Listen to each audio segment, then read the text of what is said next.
आज हम लोग पढ़ेंगे द सोल्जर का जो समरी है उसके बारे में, है ना। द सोल्जर जो है वो एक सोनेट है जो लिखा गया है किसके द्वारा, रूपर्ट ब्रोकी के द्वारा। अगर थोड़ा सा बोलोगे तो थोड़ा सा समझ में आएगा कि नहीं तुम्हें समझ में आ रहा है, ठीक है। तो द सोल्जर किसके द्वारा लिखा गया है, रूपर्ट ब्रोकी के द्वारा। और रूपर्ट ब्रोकी कौन है, तो रूपर्ट ब्रोकी जो है वह एक युद्ध कवि है, वह एक महानतम युद्ध कवि है। किस साहित्य के, अंग्रेजी साहित्य के, समझ में आया। और ये जो रूपर्ट ब्रोकी हैं वो हमेशा ही युद्ध कविताओं को जब लिखते हैं तो एक सोनेट्स का रूप दे देते हैं। सोनेट एक ऐसी कविता होती है जिसे क्या किया जा सकता है, गाया जा सकता है। क्लियर है। तो अब हम लोग स्टार्ट करते हैं और देखेंगे कि द सोल्जर का जो समरी है वो किस प्रकार से लिखा जाएगा। और सबसे पहली चीज़ तो ये है कि जब ये हम समरी लिख रहे थे तो उस समय देख रहे होंगे ये पूरा बोर्ड ही भर गया है ना। हो सकता है कि हमसे भी कुछ कहीं पर एरर हुआ हो, ग्रामेटिकल एरर, लेकिन भरपूर कोशिश ये रही है कि इसमें ग्रामेटिकल एरर ना हो। इसीलिए जब लिखते हैं तो तुम लोगों को डांट डपट भी देते हैं कि शांत रहो, नहीं तो गलत हो जाएगा। लिखना कोई बड़ी बात नहीं है। अगर हिंदी में आपको याद है तो आप उस हिंदी को क्या कर सकते हो, इंग्लिश में ट्रांसलेट कर सकते हो। इंग्लिश को बार बार बताते हैं कि एक भाषा की तरह ट्रीट करोगे तो ये बहुत अच्छा लगेगा, बहुत बेहतरीन लगेगा, समझ भी सकते हो। और जहाँ एक सब्जेक्ट की तरह ट्रीट करोगे तो कुछ भी समझ में नहीं आएगा। उस समय तो जो अंग्रेजी में 5 लाइन तुम्हारे सामने बोल दिया वो देवता हो गया। अरे बाप रे बाप, बड़ा ब्रिलियंट बाउंसर जी, अंग्रेजी में बोला था, है कि नहीं। गांव में अगर एक दो आदमी अंग्रेजी बोल दे तो नहीं होता है, अरे फलनवा के लेकर आइल बा दिल्ली ले, अंग्रेजी बोला था, पढ़े में तेज न बात, हम लोग क्या पढ़ा तड़ू जाए, है कि नहीं। और तुरंत जो है वो क्या होता है, ब्लेम लगा दिया जाता है कि तुम लोग पढ़ नहीं रहे हो। लेकिन वह सिंपल सा है, अगर टेंस अच्छे से पढ़ गए तो आप हिंदी का ट्रांसलेशन इंग्लिश में बहुत अच्छे तरीके से कर सकते हो। कुछ स्पेशल रूल भी हैं ट्रांसलेशन के, उनको भी जानना ज़रूरी है। अगर ये जान जाओगे तो इंग्लिश एकदम आसान लगेगा, फिर तुम भी जो है वो पूरा बोर्ड क्या 2-3 बोर्ड भर दोगे। समझ में आ रहा है। तो देखते हैं, स्टार्ट करते हैं कविता। और कविता है the soldier. The soldier is a beautiful war poem.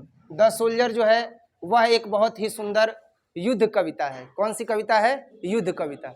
युद्ध की बात आती है तो सब लोग एकदम जोश से भर जाते हैं, है कि नहीं। तो जो द सोल्जर है वह एक क्या है, युद्ध कविता है। The soldier is a beautiful war poem. The soldier एक बहुत ही सुंदर युद्ध कविता है या युद्ध की कविता है। It is composed by the greatest war poet of English literature. It is composed bye, यह कंपोज्ड की गई है, द ग्रेटेस्ट वॉर पोएट, महानतम युद्ध कवि ऑफ इंग्लिश लिटरेचर, अंग्रेजी साहित्य के, रूपर्ट ब्रोकी, रूपर्ट ब्रोकी के द्वारा। यह जो कविता है वह किसके द्वारा कंपोज की गई है, वह रूपर्ट ब्रोकी के द्वारा कंपोज की गई है, रूपर्ट ब्रोकी के द्वारा रचित की गई है, लिखी गई है, जो अंग्रेजी साहित्य के महानतम युद्ध कवि में से एक है। One of the greatest war poet in English literature. अंग्रेजी साहित्य में वह एक महानतम युद्ध कवि के रूप में विख्यात हैं। कौन, रूपर्ट ब्रोकी। डब्ल्यू बी यीट्स जो है डिस्क्राइब्स हिम, इन्हें डिस्क्राइब करते हैं, इनकी व्याख्या करते हैं as the handsomest young man in England.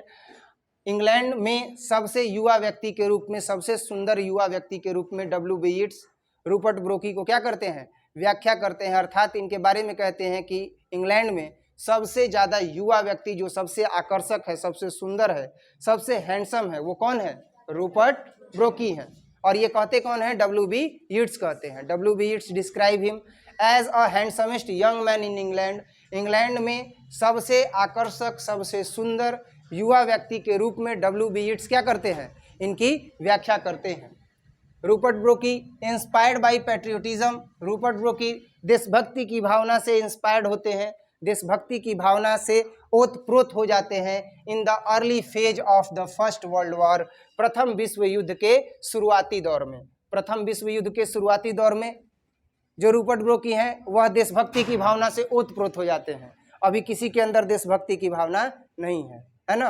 देशभक्ति की भावना तब कही जाएगी जब आपके अंदर देशभक्ति की भावना हो कि हमारा स्ट्रेंथ भले कम है लेकिन हम 30 हैं तो 30 लाख के बराबर हैं, हम मेहनत करेंगे, आगे बढ़ेंगे। बार बार बताते हैं कि जब मैं पढ़ाई किया करता था तो मैं क्या सोचा करता था, जिस दिन मैंने 6 घंटा पढ़ लिया उस दिन मैं ये डेटा रखा करता था। मैंने कहा था ना कि एक दिन मुझे बहुत ही आकर्षक चीज़ मिली है, मेरे 9th क्लास और 10th क्लास का नोट्स।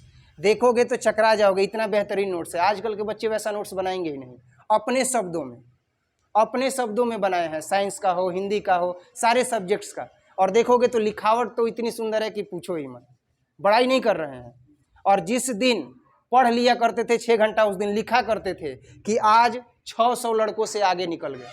जिस दिन खेतों में काम करना पड़ता था, पढ़ाई छोड़ करके जाते थे, खेत में काम करते थे, उस दिन डायरेक्ट लिखा करते थे कि आज हमसे ज़्यादा बिहार बोर्ड में कम से कम उस समय 21 लाख विद्यार्थी या 22 लाख विद्यार्थी पेपर देते थे। तो उस दिन हम लिखा करते थे कि आज हम 800 विद्यार्थी से पीछे हो गए, यानी अगले दिन का टारगेट फिक्स था कि अगर 800 विद्यार्थी से आज हम पीछे हो गए तो कल का मेहनत हमको क्या करना पड़ेगा, दुगना करना पड़ेगा। क्योंकि आप किसी काम को छोड़ दोगे, ये मकान बन रहा है और इस काम को छोड़ दिए एक दिन, तो एक दिन में जितना जुड़ाई होना था ईंट का वो तो बाकी रह गया ना। अगर उसको मेकअप करना है तो आपको एक्स्ट्रा करना पड़ेगा, समझ में आ रहा है, आपको एक्स्ट्रा वर्क करना पड़ेगा। तो मैं ये नहीं कहता कि मजदूर की तरह सोचो, मैं लेकिन ये भी कहूँगा कि एक अच्छे विद्यार्थी की तरह सोचो कि करना क्या है। देशभक्ति की भावना इसी तरीके से नहीं आ जाती। Rupert Brooke was inspired by the patriotism in the early phase of the first world war. Rupert Brooke जो है वह प्रथम विश्व युद्ध के शुरुआती दौर में ही पैट्रियोटिज्म से, युद्ध की भावना से क्या हो गए, इंस्पायर्ड हो गए, ओतप्रोत हो गए। अभी हमारे यहाँ जो है पुलवामा में अटैक हुआ था, सारा व्यक्ति, सारा देश का जो युवा है एकदम कर रहा था कि अब लाग जाओ, तब लाग जाओ, मरल जी पाकिस्तान के कि एकदम का कल जाइए, धुआं धुआं उड़ा दिया जी। होता है कि नहीं होता है? जितना दौड़ने वाला सब तैयारी करने वाला था वो सब कह रहा था कि अब की बार मोदी जी ले लेस, एक बाद तब जाए बॉर्डर पर तो एकदम पाकिस्तान के धुआं धुआं कर दे। नहीं बोल रहा था? केवल कितने सैनिक हम लोगों की शहादत हुई थी? 40। और पाकिस्तान ने उसका जिम्मा लिया था कि ये हमला किसने किया है, हमने किया है। और देशभक्ति की भावना से सारा देश ओतप्रोत हो गया था। अब लग रहा था कि तब युद्ध लगेगा, अब युद्ध लगेगा। और उसी बीच क्या हुआ, तो उसी बीच जो है वो एक सर्जिकल स्ट्राइक भी हुआ था, है ना। अभिनंदन का नंदन है ना, अभिनंदन नाम था। एयरफोर्स के जो थे कमांडिंग ऑफिसर, उनका क्या नाम था, जो पायलट थे उनका क्या नाम था, अभिनंदन। सोचो कि देशभक्ति की भावना कितनी शक्तिशाली होती है कि एक हम लोग सबसे नई जनरेशन का जो एयरफोर्स का विमान था पाकिस्तान का, जिसको F-16 बोला जाता है। F-16 का मतलब होता है कि वो बताया गया कि वो 3rd जनरेशन या 2nd जनरेशन का विमान है, और उसको हम लोग MiG-21 से मार करके और क्या कर दिए, उड़ा दिए। इसका मतलब ये हुआ कि आप समझो कि सामने वाला जो दुश्मन है वो टैंक लेकर के खड़ा है और आप क्या किए, गुलेल से लेकर के टैंके उड़ा दिए। कितनी बड़ी बात है।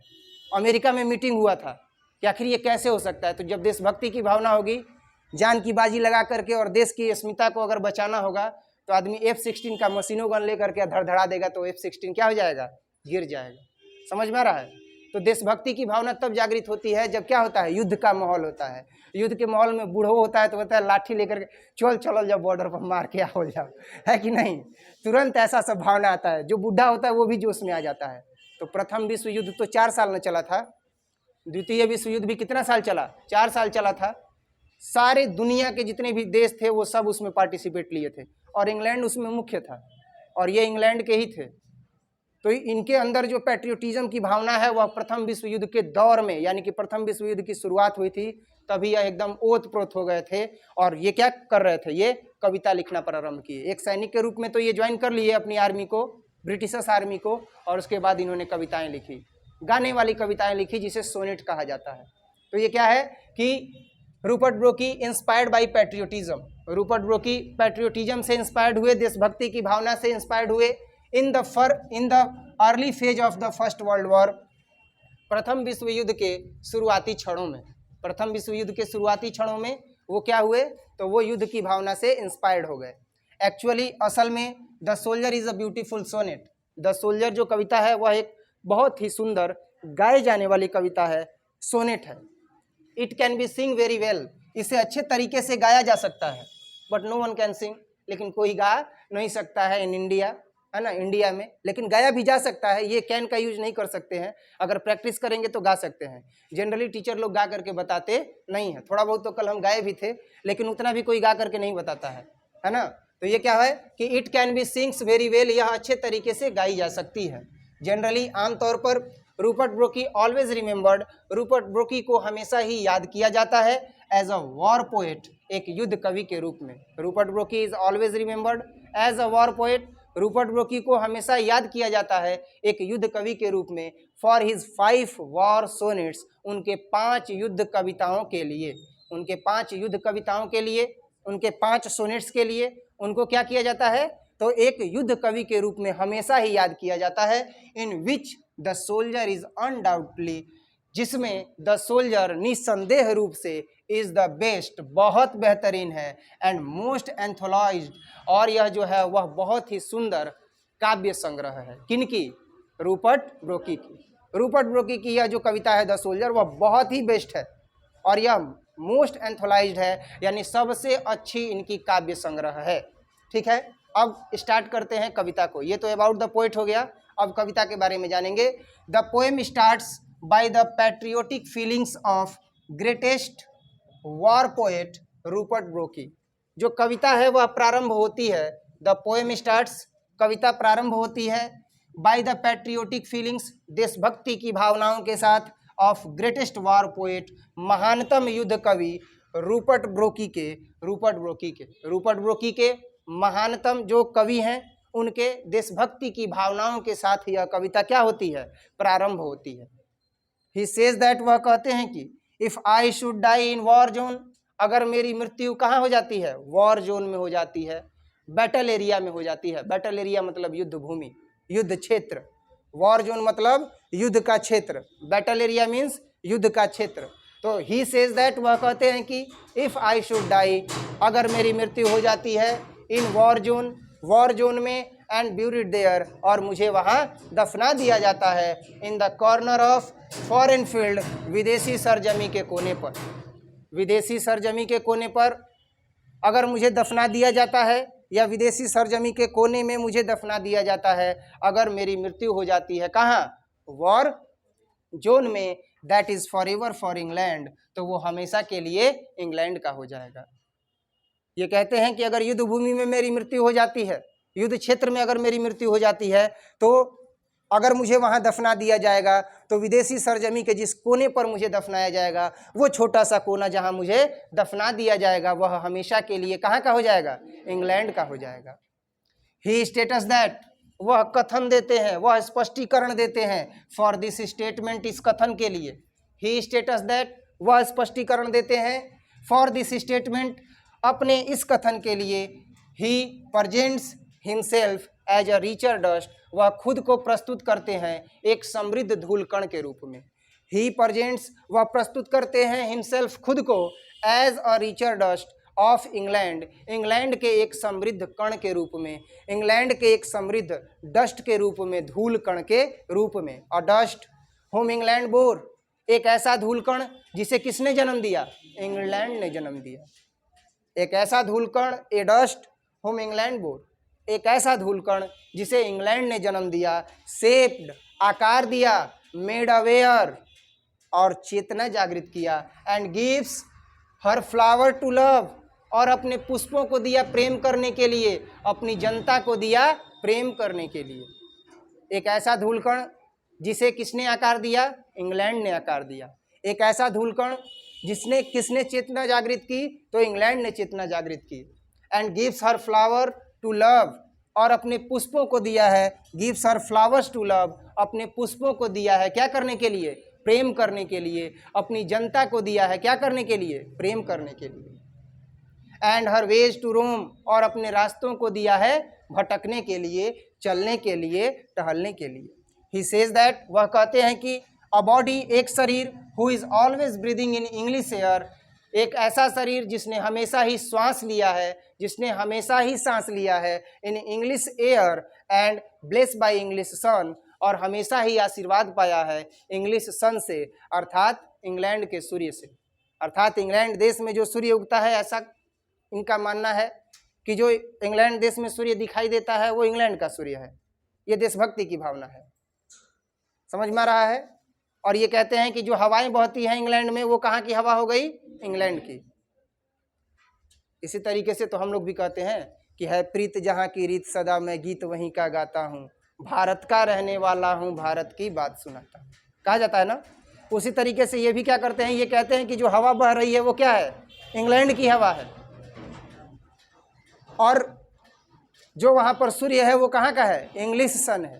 तो ये कहते हैं कि एक शरीर, a body, who is always breathing in English air, जिसने हमेशा ही इंग्लिश एयर में सांस लिया है, and blessed by the English sun, और जिसने इंग्लिश सन से क्या पाया है? आशीर्वाद पाया है। इज़ ब्यूरिड देयर, वो वहाँ दफनाया जाएगा, उस विदेशी सरजमी के कोने में एक ऐसा शरीर दफनाया जाएगा जिसने अंग्रेजी हवा में सांस ली है, जिसने अंग्रेजी सूर्य के साथ आशीर्वाद प्राप्त किया है, एंड इज़ ब्यूरिड देयर, और वो वहीं दफनाया जाएगा जिसे इंग्लैंड ने आकार दिया है, जिसे इंग्लैंड ने विचार दिया है, जिसे इंग्लैंड ने जन्म दिया है। सारे कार्यों को इस शरीर में ओत प्रोत करके भरा है किसने? इंग्लैंड ने। और वो शरीर जब विदेशी सरजमी के कोने में दफनाया जाएगा तो इज़ ब्यूरिड देयर, अगर वहाँ दफनाया जाएगा, so there corner of foreign field will forever for England, तो विदेशी सरजमी का वह कोना हमेशा के लिए कहाँ का हो जाएगा? इंग्लैंड का हो जाएगा। वो विदेशी सरजमी का कोना हमेशा के लिए इंग्लैंड का हो जाएगा। ही सेज दैट, वह कहते हैं कि, अब ये कहते हैं केवल मेरे जीते जी नहीं, मरने के बाद क्या होगा ये देखिए। ही सेज दैट, वह कहते हैं कि आफ्टर माई डेथ, मेरे मृत्यु के बाद, थिंक ओनली ऑफ दिस मी, मेरे बारे में केवल एक ही चीज़ सोचना। क्या कहते हैं कि आफ्टर माई डेथ, मेरी मृत्यु के बाद, think only this of me, मेरे बारे में केवल यही सोचना, that all evil of my heart said away, मेरे हृदय की सारी बुराइयाँ क्या हो चुकी हैं? सेड अवे हो चुकी हैं, अर्थात बाहर निकल चुकी हैं, गुजर चुकी हैं। आदमी जब जिंदा रहता है तो बड़ा उसका बुराई होता है, मरने के बाद तो सब कहता है कि बड़ा भल मानुष रहलन, बड़ा बढ़िया आदमी रहलन, बड़ा जल्दी चल गलन, लेकिन वह हुई जौन विधाता लिखले हुई है कि नहीं, ऐसे बोला जाता है। नहीं तो जिंदगी रहते हुए क्या किया जाता है? खूब बुराई किया जाता है। और एक चीज़ हमेशा याद रखना, जिस दिन तुम्हारा बुराई होने लगे उस दिन ये समझो कि तुम आगे बढ़ रहे हो, पर इसका मतलब ये नहीं है कि तुम कुछ नहीं कर रहे हो और तुम्हारा बुराई हो रहा है तो तुम आगे बढ़ रहे हो। बात समझ में आ रहा है क्या कह रहे हैं? मान लो कि अगर हम पढ़ा रहे हैं और कोई हमारा खूब बुराई कर रहा है, खूब बुराई कर रहा है, तो इसका मतलब कहीं ना कहीं उसके रास्ते में कुछ न कुछ अडंगा डाला जा रहा है, कहीं ना कहीं उसके परफॉर्मेंस में कुछ वीकनेसेस आ रही है किसी सब्जेक्ट में, और हमारे किसी परफॉर्मेंस में क्या आ रहा है? बढ़िया चीज़ आ रहा है।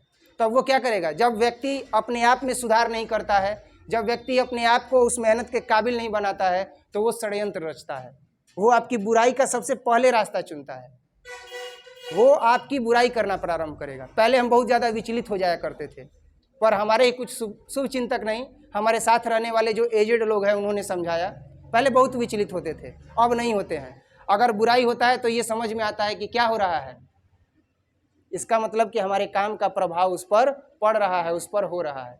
और इस बार आप अगर कुछ काम कर रहे हो और आपके पेरेंट्स, आपके गुरुजन अगर आपके साथ हैं, तो इसका मतलब आप अच्छा काम कर रहे हो। लेकिन जो बुराई कर रहे हैं, जो गलत मैसेज पहुंचा रहे हैं, इसका मतलब आप उनके रास्ते में कहीं ना कहीं कुछ अडंगा डाल रहे हो, ताकि वो आपका क्या कर रहे हैं? आपको पीछे करने के लिए आपका पाँव खींच रहे हैं। जो इनसेंसेबल पर्सन होगा वो क्या करेगा? इनसेंसेबल पर्सन मान जाएगा, अरे बाप रे बाप, ये जो कह रहे हैं वो सही है। लेकिन वहीं थोड़ा सा अगर बुद्धिमत्ता बरतोगे तो वहाँ पर पता चलेगा कि नहीं, हर बार कोई व्यक्ति हमेशा सच ही नहीं बोलता है, वो हम हो या कोई भी हो। समझ में आया? तो यहाँ पर जो है मरने के बाद हम लोग बात कर रहे थे कि इतना बुराई हो रहा है ना, और जिस दिन अगर हमारी मृत्यु हो जाए, हम अगर बोल देते हैं कि जिस दिन हमारी मृत्यु हो जाए या धीरज सर मर जाए, तो तुरंत जो है हमारे बच्चे बोलते क्या सर क्या आप बोलते रहते हैं, कोई ठीक नहीं है, किसी दिन भी आदमी गुजर सकता है, मृत्यु का कोई ठीक है, मृत्यु एक सच्चाई है, उससे विमुख नहीं हुआ जा सकता है। तो मरने के बाद वहीं जो बुराई कर रहे हैं, अब उनके मन में खुशी होगा, फिक्स से खुशी होगा, लेकिन दर्शाएंगे बहुत अच्छे सर, लेकिन क्या हो गए? गुजर गए। ये तुरंत उनके मुख से निकलेगा, लेकिन मन ही मन लड्डू फूटेगा। आता है ना बेटा, मन में लड्डू फूटा, आता है कि नहीं आता है? आएगा ये चीज़, लेकिन वो दिखाएंगे, प्रकट करेंगे कि हमको बहुत ज़्यादा सहानुभूति है। तो मरने के बाद ये कहते हैं कि इतने अच्छे ये पोएट हैं कि इतनी अच्छी अच्छी भावनाएं इनके अंदर हैं, लेकिन फिर भी इनको संदेह है कि मेरी भी कोई बुराई करता होगा। और ये क्या कहते हैं कि think only of this me after my death, मेरे मृत्यु के बाद कम से कम मेरे बारे में ये सोचना, all evil of my heart said away, कि मेरे हृदय के अंदर की सारी बुराइयाँ क्या हो चुकी हैं? बाहर निकल चुकी हैं। मरने के बाद कम से कम शांत रहने देना मुझे, और बुराई नहीं करना। कहते हैं कि think only of this me after my death, मेरे मृत्यु के बाद केवल मेरे बारे में यही सोचना, ऑल इविल सेड अवे, सारी बुराइयाँ क्या हो चुकी हैं? निकल चुकी हैं। अब उस समय बुराई नहीं करना, उस समय समझना कि मेरे हृदय से सारी बुराइयां निकल चुकी हैं। और pulse in the internal mind, मेरे इंटरनल माइंड में, मेरे आंतरिक मन की जो नब्ज दर है, इज नो लेस, बिल्कुल भी कम नहीं होगी, because England site, sound, dream, laughter and gentleness stable in my heart, क्योंकि इंग्लैंड साइट, इंग्लैंड का दृश्य, साउंड इंग्लैंड की ध्वनि, ड्रीम इंग्लैंड के स्वप्न, लाफ्टर इंग्लैंड की हंसियां, एंड जेंटलनेस और इंग्लैंड के नेकवादिता का विचार, स्टेबल अस्थाई हो जाएगा in my heart as a peace under my English heaven, अंग्रेजी स्वर्ग के अधीन मेरे हृदय में। अंग्रेजी स्वर्ग के अधीन एक ऐसा स्वर्ग जिसने खुशियों को दिया, जिसने साउंड को दिया, जिसने ड्रीम को दिया, जिसने लाफ्टर को दिया, ये सारी चीज़ें मेरे हृदय के अंदर स्टेबल हो जाएंगी मृत्यु के बाद भी, और मेरा इंटरनल माइंड का जो पल्स है वह कम पड़ने वाला नहीं है, लेस होने वाला नहीं है। मैं मर भी जाऊंगा तो इंग्लैंड के जो भी दृश्य हैं वो मेरे मन मस्तिष्क में चलते रहेंगे, इंग्लैंड की जो भी ध्वनियां हैं वो मेरे मन मस्तिष्क में चलती रहेंगी, इंग्लैंड के जो स्वप्न हैं वो मेरे मन मस्तिष्क में चलते रहेंगे, इंग्लैंड की जो हंसियां हैं, जो इतने लोग हंसेंगे, देश खुशहाल रहेगा, वो मेरे मन मस्तिष्क में चलता रहेगा। जेंटलनेस और जो नेकवादिता का विचार है वो मरने के बाद भी मेरे आंतरिक मन में चलता रहेगा। स्टेबल इन माई हार्ट, वो स्थिर रहेगा मेरे हृदय में, एज अ पीस शांति के रूप में, अंडर माई इंग्लिश हेवन अंग्रेजी स्वर्ग के अधीन। बाय दिस थॉट, इस थॉट के द्वारा ही प्रेजेंट्स, वह प्रस्तुत करते हैं, his love for his Motherland, अपने प्रेम को अपनी मातृभूमि के लिए। इन विचारों के द्वारा रूपर्ट ब्रोकी क्या करते हैं, अपने प्रेम को प्रदर्शित करते हैं, किसके लिए, अपने मदरलैंड के लिए, फॉर हिज मदरलैंड, अपने मातृभूमि के लिए, आफ्टर हिज डेथ, अपनी मृत्यु के बाद, अर्थात अपनी मृत्यु के बाद भी वह अपने देशभक्ति की भावना को, अपने कर्तव्य की भावना को किसके लिए समर्पित करते हैं, इंग्लैंड के लिए समर्पित करते हैं। वह कहते हैं कि मरने के बाद भी मेरे हृदय में, मेरे मन में केवल और केवल इंग्लैंड का दृश्य होगा, ध्वनि होगा, हंसी होगा और स्वप्न होगा। यानी मरने के बाद भी मेरा यह मन, मेरा यह शरीर केवल और केवल किसका होगा, इंग्लैंड का होगा। इसी के साथ द सोल्जर चैप्टर का पूरा समरी कंप्लीट होता है। इसके आगे हम लोग पढ़ेंगे नेक्स्ट क्लास में, ठीक है? ठीक है, मिलते हैं नेक्स्ट क्लास में। बंद कर दो वीडियो।